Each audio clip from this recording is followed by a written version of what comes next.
pretty simply, I guess, if you will, what do we grieve for? Just start there. Anyone want to add?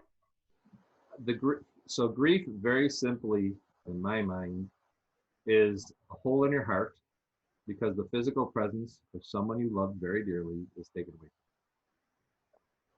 Someone or something. Someone or something, yes. It could be your pet. It could be, and grief, it could be your job. It could be a lot of things, yeah. It really is, if you put that label of grief on it, it really is the idea that we enjoyed a certain lifestyle. I mean, Glenda, you know, I used to be head of a school, and one of the biggest joys was to hug a child when they came through the door, and that will change. You know what I mean? And the child's experience will change. Mm-hmm. And so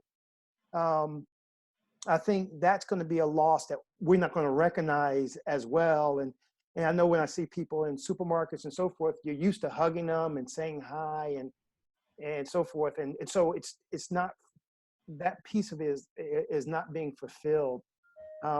Zoom rooms are great, but you don't get that hug, that touch, that ability to, like when Charles was talking about the person who lost someone, even if they were in that hospital room on a Zoom camera, it wouldn't be the same as being right there with them and hugging them and supporting them and holding them. And so I think with everything going on, it's just a strange environment, but I think there's a lot of grief out there.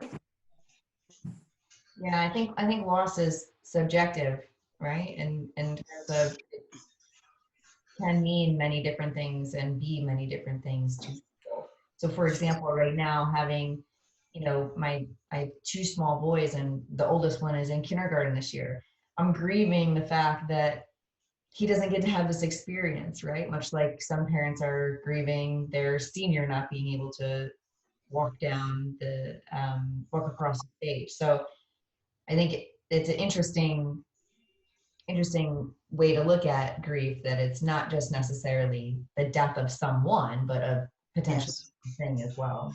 And I would say outside of the passing of a loved one or someone that's close, I think we can grieve at not having the seasons at the time that we need them. We can grieve pets.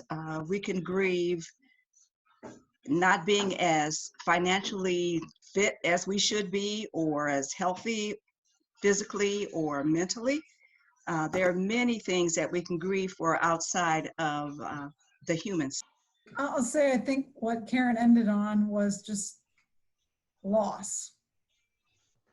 So perhaps we grieve about something lost. That's a tough question.